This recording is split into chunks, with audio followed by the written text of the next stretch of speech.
ಸ್ವಾಗತ. ಇವತ್ತು ಶುಕ್ರವಾರ ಅಂದ್ರೆ ಸ್ತ್ರೀ ಜಾತಕದ ಸಮಯ, ಜೊತೆಗೆ ಸಂಕ್ರಾಂತಿಯ ಸಂಭ್ರಮ ಎಲ್ಲೆಲ್ಲೂ ಮನೆ ಮಾಡಿದೆ. ಹಾಗಾದ್ರೆ ಸಂಕ್ರಾಂತಿಯ ವಿಶೇಷತೆ ಏನು ಅನ್ನೋದನ್ನ ಕೂಡ ಇವತ್ತಿನ ಸುಹಾಸಿನಿಯಲ್ಲಿ ತಿಳ್ಕೊಳ್ಳೋಣ. ಮತ್ತೊಮ್ಮೆ ಕಾರ್ಯಕ್ರಮಕ್ಕೆ ಸ್ವಾಗತ. ನಾನು ಭಾವನಾ.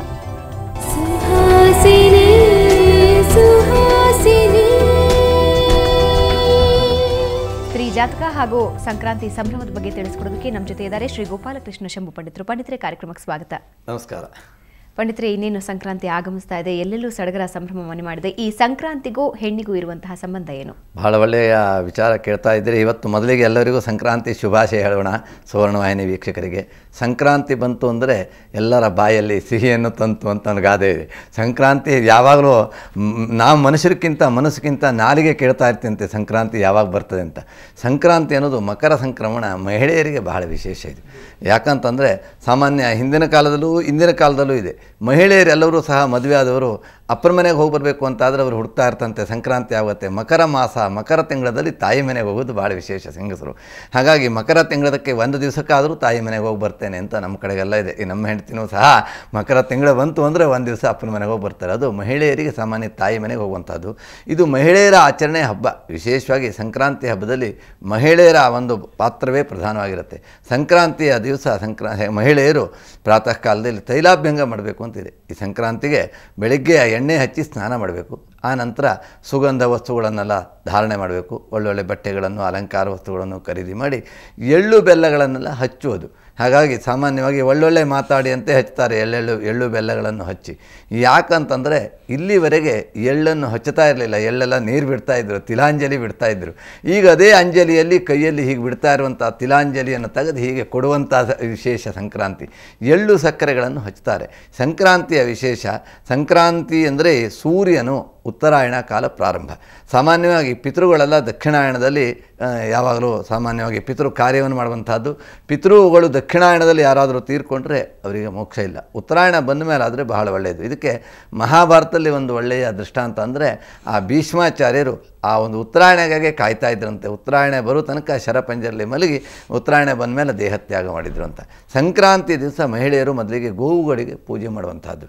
ಉತ್ತರಾಯಣ ಪ್ರಾರಂಭ ಆಯಿತು ಅಂದ್ಕೂಡಲೇ ಅಲ್ಲಿ ಸಾಮಾನ್ಯವಾಗಿ ಆ ದಿವಸ ಎಲ್ಲ ಕಾಮಧೇನು ಸ್ವರೂಪವಾದಂಥ ಗೋವು ಯಾಕೆ ಕಾಮಧೇನು ಅಂದರೆ ಗೋವಿನ ದೇಹದಲ್ಲಿ 33 ಕೋಟಿ ದೇವತೆಗಳಿದೆ. ಹಾಗೆ ಆ ಗೋವಿನಲ್ಲಿ ಇರುವಂಥ ಎಲ್ಲವೂ ಅಮೂಲ್ಯವಾದಂಥ ವಸ್ತು. ಗೋಮೂತ್ರ, ಗೋಮಯ. ನಾವು ಕೊಡುವಂಥ ಆಹಾರ ನಮ್ಗೆ ಗೊತ್ತಿರುತ್ತೆ. ಗೋವಿಗೆ ನಾವು ಹಿಂಡಿ ಕೊಡ್ತೇವೆ, ಹುಲ್ಲು ಕೊಡ್ತೇವೆ, ಏನೋ ಕೊಡ್ತೇವೆ. ಆದರೆ ಅದು ತಿಂದು ಅದರ ಹೊಟ್ಟೆ ಒಳಗೆ ನೋಡಿ ದೇವತಾ ಒಂದು ಶಕ್ತಿ ಅದರಲ್ಲಿದೆ ಅನ್ನೋದಕ್ಕೆ ಪ್ರತ್ಯೇಕವಾಗಿ ಅದರ ಗೋಮೂತ್ರ ಅತ್ಯಂತ ಔಷಧಪ್ರಾಯವಾದದ್ದು. ಗೋಮಯ ಶುದ್ಧೀಕರಿಸುವಂಥದ್ದು. ಹಾಲು ಅತ್ಯಂತ ಸ್ವಾರಸ್ಯವಾದದ್ದು. ಹಾಗೆ ತುಪ್ಪ ಮಾಡುವಂಥದ್ದು, ಯಜ್ಞಕ್ಕೆ ಬೇಕಾಗುವಂಥದ್ದು ಗೋವು. ಅಂಥ ಕಾಮಧೇನು ಸ್ವರೂಪಿ ಅಂಥ ಗೋವನ್ನು ಈ ಸಂಕ್ರಾಂತಿಯ ದಿವಸ ಹೆಂಗಸರು ಎಲ್ಲ ಕಡೆಗೆ ಬೆಳಿಗ್ಗೆ ಸ್ನಾನ ಮಾಡಿ ಪ್ರತಿನಿತ್ಯವೂ ಸಹ ಸ್ತ್ರೀಯರು ಗೋವಿಗೆ ಅಕ್ಕಿ ಕೊಡಬೇಕು ಅಂತಿದೆ. ಬೆಳಿಗ್ಗೆ ಎದ್ದು ಕೂಡಲೇ ಮುಖವನ್ನು ತೊಳೆದು ಹಾಗೆ ಕೊಟ್ಟಿಗೆ, ಸಾಮಾನ್ಯ ಹಳ್ಳಿಗಳಲ್ಲೆಲ್ಲ ಕೊಟ್ಟಿಗೆಯಲ್ಲಿ ಹೋಗಿ ಗೋಶಾಲೆಯಲ್ಲಿ ಹೋಗಿ ಗೋವಿಗೆ ಅರ್ಶನ ಕುಂಕುಮ ಹಚ್ಚಿ ಗೋವಿಗೆ ತಿಂಡಿ ಕೊಟ್ಟು ಬರುವಂಥ ಪದ್ಧತಿ. ಅದು ಇವತ್ತಿನ ಕಾಲದಲ್ಲಿ ಆಗದೇ ಇರೋದ್ರಿಂದ ಈ ಒಂದು ಸಂಕ್ರಾಂತಿ ಹಬ್ಬದ ದಿವಸ ವಿಶೇಷ ಎಲ್ಲೆಡೆಯೂ ಗೋವಿನ ಒಂದು ಪೂಜೆಯನ್ನು ಮಾಡುವಂಥ ದಿವಸ.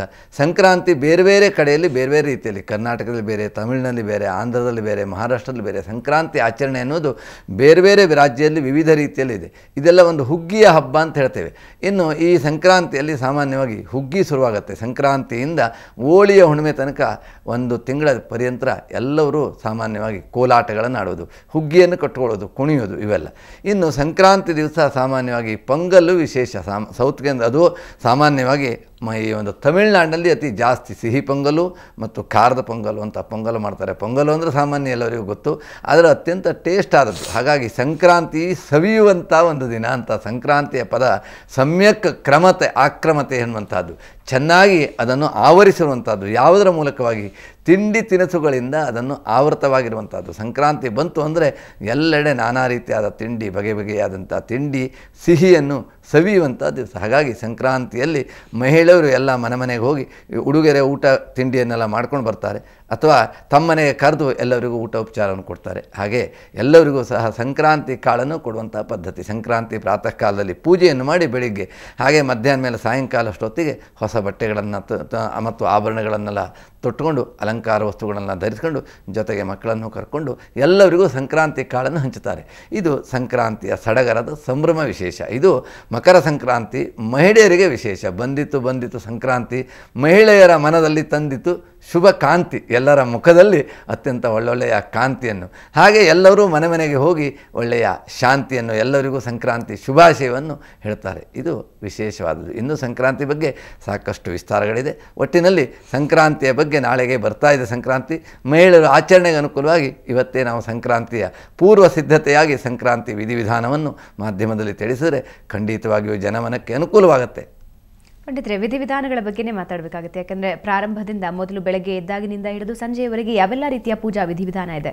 ಖಂಡಿತ. ಸಂಕ್ರಾಂತಿ ದಿವಸ ಮಳೆಗೆ ಸ್ನಾನವೇ ಮೊದಲು ಪ್ರಾರಂಭ. ಸ್ನಾನ ಅಂದರೆ ತೈಲವನ್ನು ಹಚ್ಕೊಂಡು, ತೈಲಾಭ್ಯಂಗಮ ಸ್ನಾನ ಮಾಧೌಚ ಕೃತ್ವಾಳಿ, ಸ್ನಾನಕ್ಕಿಂತ ಮೊದಲಿಗೆ ತೈಲವನ್ನು ಹಚ್ಕೊಳ್ಬೇಕು. ತೈಲಾಭ್ಯಂಗ ಅಂತಂದರೆ ಸಾಮಾನ್ಯವಾಗಿ ಎಣ್ಣೆ ಮತ್ತು ಈ ಅರಿಶಿನವನ್ನು ಹಚ್ಕೊಳ್ತೇವೆ. ಯಾಕಂದರೆ ಹೆಂಗಸರಿಗೆ ಈ ಸಾಮಾನ್ಯವಾಗಿ ತೈಲಾಭ್ಯಂಗವನ್ನು ಮಾಡುವಾಗ ಬರೀ ಎಣ್ಣೆಯನ್ನು ಹಚ್ಕೊಳ್ತಾರೆ. ಸ್ತ್ರೀಯರು ಯಾವಾಗಲೂ ತೈಲಾಭ್ಯಂಗ ಮಾಡುವಾಗ ಜೊತೆಗೆ ಅರಿಶಿನವನ್ನು ಹಚ್ಚಬೇಕು. ಅದು ಆಧುನಿಕ ಇದರಲ್ಲಿ ಚರ್ಮ ರೋಗ, ಸ್ಕಿನ್ಗಳನ್ನು ದೂರ ಮಾಡ್ತದೆ. ಮತ್ತು ಮಂಗಲ ಸ್ನಾನ ಅಂತಂದರೆ ಮಂಗಲ ವಸ್ತು ಅಂದರೆ ಅರಿಶಿನ, ಹಳದಿ. ಹಾಗಾಗಿ ಆ ಹಳದಿ ಬಣ್ಣದ ಅರಸಿನ ಹಿಟ್ಟಿನ ಜೊತೆಗೆ ಎಣ್ಣೆಯನ್ನು ಕಲಸಿ ಮೈ ತುಂಬ ಹಚ್ಚಿಕೊಂಡು ಸ್ನಾನ ಮಾಡಬೇಕು. ಸ್ನಾನ ಆದ ನಂತರ ಮನೆಯಲ್ಲಿ ರಂಗವಲ್ಲಿ ಹಾಕಿಕೊಂಡು ವಿವಿಧ ಅವರು ಯಾವ್ಯಾವ ಆರಾಧನೆ ದೇವತೆ ಮಾಡ್ತಾರೋ ಅವರಿಗೆಲ್ಲ ಪೂಜೆ, ಹಾಗೆ ಪೊಂಗಲ್ನಿಂದ ನೈವೇದ್ಯವನ್ನು ಮಾಡುವಂಥದ್ದು ಅಥವಾ ಸಿಹಿ ನೈವೇದ್ಯಗಳನ್ನು ಮಾಡುವಂಥದ್ದು. ಮತ್ತು ಕಾಯಿ ಬೆಲ್ಲ, ಇದು ಬಹಳ ಮುಖ್ಯ. ಸಕ್ಕರೆ, ಕಾಯಿ, ಎಳ್ಳು, ಬೆಲ್ಲ ಇವುಗಳನ್ನು ಬಹಳ ವಿಶೇಷ ಸಂಕ್ರಾಂತಿ ನೈವೇದ್ಯ ಮಾಡುವಂಥದ್ದು. ಸಂಕ್ರಾಂತಿ ದಿವಸ ಸಾಮಾನ್ಯವಾಗಿ ಉತ್ತರಾಯಣ ಪ್ರಾರಂಭ ಆದ್ದರಿಂದ ಇಷ್ಟು ದಿವಸ ದಕ್ಷಿಣಾಯಣದಲ್ಲಿರುವಂತಹ ದೇವತೆಗಳಿಗೆಲ್ಲ ನಾವು ಯಾವುದು ವಿಶೇಷ ಪೂಜೆ, ಹಬ್ಬ ಹರಿದಿನ, ಮಂಗಲ ಕಾರ್ಯವನ್ನು ಮಾಡ್ತಾ ಇರಲಿಲ್ಲ. ಇಂದಿನಿಂದ ಮಂಗಲ ಕಾರ್ಯಗಳು, ಮಂಗಲ ಘೋಷ, ಮಂಗಲಮಯವಾದಂತಹ ವಾತಾವರಣವನ್ನು ಮಾಡಿಕೊಂಡು ಆ ಮಂಗಲ ದೇವತೆ, ಮಾಂಗಲ್ಯ ದೇವತೆ ಆದಂತಹ ಈ ಸಂಕ್ರಾಂತಿಯಲ್ಲಿ ಇವತ್ತು ತ್ರಿಪುರ ಸುಂದರಿ ರಾಜರಾಜೇಶ್ವರಿಯನ್ನು, ಮಹಾಲಕ್ಷ್ಮಿಯನ್ನು, ಒಟ್ಟಿನಲ್ಲಿ ಸ್ತ್ರೀ ಸ್ವರೂಪವಾದಂಥ ದೇವತೆಗಳನ್ನು ಪೂಜೆ ಮಾಡುವಂಥದ್ದು. ಹಾಗೆಯೇ ಆ ಸ್ತ್ರೀ ರೂಪವಾದಂಥ ಗೋವನ್ನು ಪೂಜೆ ಮಾಡುವಂಥದ್ದು. ಆಮೇಲೆ ಗೋವಿಗೆ ಗ್ರಾಸವನ್ನು ಕೊಟ್ಟು, ಹಾಗೆ ವಿಶೇಷವಾಗಿ ಊಟಕ್ಕೆ ಉಪಚಾರಕ್ಕೆ ನಾವು ವಿಶೇಷ ನಮ್ಮ ಶಕ್ತಿಯ ಅನುಸಾರ ಬಂಧುಗಳನ್ನೆಲ್ಲ ಕರೆದು ಭೋಜನವನ್ನು ಮಾಡಬೇಕು. ಹಬ್ಬದ ಯಾವಾಗಲೂ ಆಚರಣೆ ಅಂತಂದರೆ ಹಬ್ಬದಲ್ಲಿ ವಿಶೇಷವಾಗಿ ಊಟವೇ ವಿಶೇಷ. ಹಬ್ಬ ಬಂತು ಅಂದರೆ ಊಟ. ನಮ್ಮಲ್ಲಿ ಒಂದಿದೆ, ವಿಶೇಷ ಮಾಡುವುದೇ ಹಬ್ಬವಂತೆ. ಹಾಗಾಗಿ ವಿಶೇಷ ಅಂತಂದರೆ ಯಾವಾಗಾದರೂ ಮನೆಯಲ್ಲಿ ನಮ್ಮ ಹಳ್ಳಿ ಭಾಷೆಯಲ್ಲಿ ಹೇಳ್ತದೆ ಪಾಯಸ ಮಾಡುವುದೇ ಹಬ್ಬ ಅಂತ. ಮಕ್ಕಳೆಲ್ಲ ಸಣ್ಣಿರುವಾಗ ಚಪ್ಪರಿಸ್ತಿದ್ದಂತೆ. ಹಬ್ಬ ಯಾವಾಗ ಬರ್ತದೆ ಕೇಳಿದ ಕೂಡಲೇ ಹಬ್ಬ ಬಂತು ಅಂದರೆ ಪಾಯಸ ಮಾಡ್ತಾರೆ ಸಿಹಿ ಸವಿಯೋಕ್ಕೆ. ಹಾಗಾಗಿ ಈ ಸಂಕ್ರಾಂತಿ ಅಂದರೆ ಒಟ್ಟಿನ ಸಿಹಿಯನ್ನು ಮಾಡುವಂಥದ್ದು. ಅದರಿಂದ ವಿಶೇಷ ತಿಂಡಿ ತಿನಿಸುಗಳನ್ನು ಮಾಡಿಕೊಂಡು ಎಲ್ಲ ಕೇರಿ ಸುತ್ತಮುತ್ತಲು ಎಲ್ಲ ಹೋಗಿ ಕೊಡುವಂಥದ್ದು. ಹಾಗೆ ದೂರ ಇರುವಂಥ ಅಕ್ಕಗೆ, ತಂಗಿಗೆ ಇತ್ಯಾದಿಗಳಿಗೆಲ್ಲ, ಬಂಧುಗಳಿಗೆಲ್ಲ ಪ್ರೀತಿಯ ಸಂಕ್ರಾಂತಿಯ ಶುಭಾಶಯವನ್ನು ಕಳಿಸುವಂಥದ್ದು. ಅವರ ಜೊತೆಗೆ ಎಳ್ಳು ಬೆಲ್ಲವನ್ನು ಕಳಿಸಿ ಒಳ್ಳೆ ಮಾತಾಡೋಣ ಅಂತ ಹರಸುವಂಥದ್ದು. ಇದು ಸಂಕ್ರಾಂತಿಯ ಒಂದು ಪೂಜೆ ಅಥವಾ ಸಂಕ್ರಾಂತಿಯಲ್ಲಿ ಮಾಡುವಂಥ ಆಚರಣೆ. ಪಂಡಿತರೆ, ಕರ್ನಾಟಕದಲ್ಲಿ ಮುಖ್ಯವಾಗಿ ಎಳ್ಳು ಬೀರೋದೇ ಒಂದು ದೊಡ್ಡ ಪದ್ಧತಿ ಅಂತ ಹೇಳ್ಬೋದು. ಈ ಎಳ್ಳು ಬೀರೋದರ ಅರ್ಥ ಏನು, ಮತ್ತು ಈ ಸಂದರ್ಭದಲ್ಲಿ ಎಳ್ಳು ಬೆಲ್ಲನೇ ಯಾಕೆ ಕೊಡ್ತಾರೆ? ಎಳ್ಳು ಅಂತಂದರೆ ಭಾಳ ಮುಖ್ಯ, ಶ್ರೇಷ್ಠ. ಯಾಕೆಂದರೆ ಎಳ್ಳು ತಿಲ, ನೆಲ, ಜಲ ಇದ್ದರೆ ಪಿತೃಗಳಿಗೆ ಆಯಿತು. ಒಂದು ಪಿತೃಗಳು ಸದ್ಗತಿ ಆಗಬೇಕು ಅಂದರೆ ಇದು ಮೂರೂ ಇರಬೇಕು. ಒಂದು ನೆಲ ಬೇಕು ಅವರಿಗೆ, ಆ ನೆಲದಲ್ಲಿ ಮಲಗದಂಥ ಅವರಿಗೆ ಬಾಯಲ್ಲಿ ಹಾಕಲಿಕ್ಕೆ ಜಲ ಬೇಕು, ಅದರ ಮೇಲೆ ನೀರು ಬಿಡಲಿಕ್ಕೆ ತಿಲ ಬೇಕು. ನೆಲ, ತಿಲ, ಜಲ ಇದ್ದರೆ ಪಿತೃಗಳಿಗೆ ಸದ್ಗತಿ. ಅದು ದಕ್ಷಿಣಾಯನ ಕಳೆದ ಕೂಡಲೇ ಅವರಿಗೆ, ಆ ಪಿತೃಗಳಿಗೆ ಸದ್ಗತಿ ಆಯಿತು ಅಂತ. ಆಮೇಲೆ ಆ ಮುಂದೆ ಏನು ಮಾಡಬೇಕು, ಆ ಎಳ್ಳನ್ನು ಅಂತಂದರೆ ಆ ಎಳ್ಳು ಮೂಲದಲ್ಲಿ ಕಪ್ಪು ಎಳ್ಳು. ಈ ಸಾಮಾನ್ಯವಾಗಿ ಸಂಕ್ರಾಂತಿಯಲ್ಲಿ ಬಿಳೆ ಎಳ್ಳನ್ನು ಮಾಡ್ತೇವೆ. ಯಾಕೆಂದರೆ ಕಪ್ಪು ಎಳ್ಳನ್ನು ಎಲ್ಲಿ ಬೀರ್ತೇವೋ ಅದು ಪಿತೃಗಳ ಸಂಕೇತ. ಬಿಳೆ ಎಳ್ಳನ್ನು ಎಲ್ಲಿ ಬೀರ್ತೇವೋ ಅಥವಾ ತಿಂತೇವೋ ಹಚ್ಚುತ್ತೇವೋ ಅದು ಶುಭ ಸಂಕೇತ. ಹಾಗಾಗಿ ಈ ಒಂದು ಸಂಕ್ರಾಂತಿಯಲ್ಲಿ ನಾವು ಹಚ್ಚುವುದು ಕಪ್ಪು ಎಳ್ಳಲ್ಲ. ಕಪ್ಪು ಎಳ್ಳನ್ನು ದಾನ, ಹೋಮ ಅಥವಾ ತರ್ಪಣಕ್ಕೆ ಉಪಯೋಗಿಸ್ತೇವೆ. ಈ ಬಿಳೆ ಎಳ್ಳನ್ನು ಏನು ಮಾಡ್ತೇವೆ ಅಂದರೆ ಸಿಹಿ ಮಾಡಿ ಹಂಚುತ್ತೇವೆ, ಅದನ್ನು ಬೀರ್ತೇವೆ. ಸಾಮಾನ್ಯವಾಗಿ ಬಿಳೆಯದು ಅಂತಂದರೆ ಸತ್ವಗುಣ ಪ್ರಧಾನವಾದದ್ದು. ಲೋಕದಲ್ಲಿ ಬೆಳ್ಳಗಾಗೋದು ಅಂದರೆ ಸಂತೋಷವನ್ನು ತರುವಂಥದ್ದು. ಹಾಗಾಗಿ ಸಂಕ್ರಾಂತಿಯ ಸಂಭ್ರಮ ಎಲ್ಲರ ಮನೆಯಲ್ಲಿ, ಮನದಲ್ಲಿ ಎಲ್ಲೆಡೆ ಬಿಳೆಯದಾದಂಥ ವಾತಾವರಣ ಅಂದರೆ ಸತ್ವಗುಣ ಪ್ರಧಾನವಾದಂತಹ ಆ ಒಂದು ವಾತಾವರಣವನ್ನು ಹಬ್ಬಿಸ್ತದೆ. ಅದರಿಂದ ಶುಭ ಸಂಕೇತ, ಮಂಗಲ ಸಂಕೇತ ಅಂತ ಹೇಳ್ತೇವೆ. ಅದರಿಂದ ಕಪ್ಪು ಎಳ್ಳು ಪಿತೃಗಳಿಗೆ, ಬಿಳೆ ಎಳ್ಳು ಸಾಮಾನ್ಯವಾಗಿ ದೇವತೆಗಳಿಗೆ ಮತ್ತು ಮನುಷ್ಯರಿಗೆ ಪ್ರೀತಿಯಾದ್ದು. ಅದಕ್ಕಾಗಿ ಸಂಕ್ರಾಂತಿಯಲ್ಲಿ ಬಿಳೆ ಎಳ್ಳಿನಿಂದಲೇ ಮಾಡುವಂಥದ್ದು ಜಾಸ್ತಿ. ಇದ್ರ ಬಗ್ಗೆ ನಿಮ್ಮ ಜೊತೆ ಇನ್ನಷ್ಟು ಮಾತಾಡ್ತೀನಿ. ವೀಕ್ಷಕರೇ, ಜಾತಕದ ಬಗ್ಗೆ ಅನುಮಾನಗಳಿದ್ದಲ್ಲಿ ನೇರವಾಗಿ ಕರೆ ಮಾಡಿ ಪಂಡಿತರಿಂದ ಉತ್ತರ ಪಡ್ಕೋಬಹುದು. ಈಗ ಒಂದು ಸಣ್ಣ ವಿರಾಮ, ನಂತರ ಸುಹಾಸಿನಿ ಮುಂದುವರಿಯುತ್ತೆ.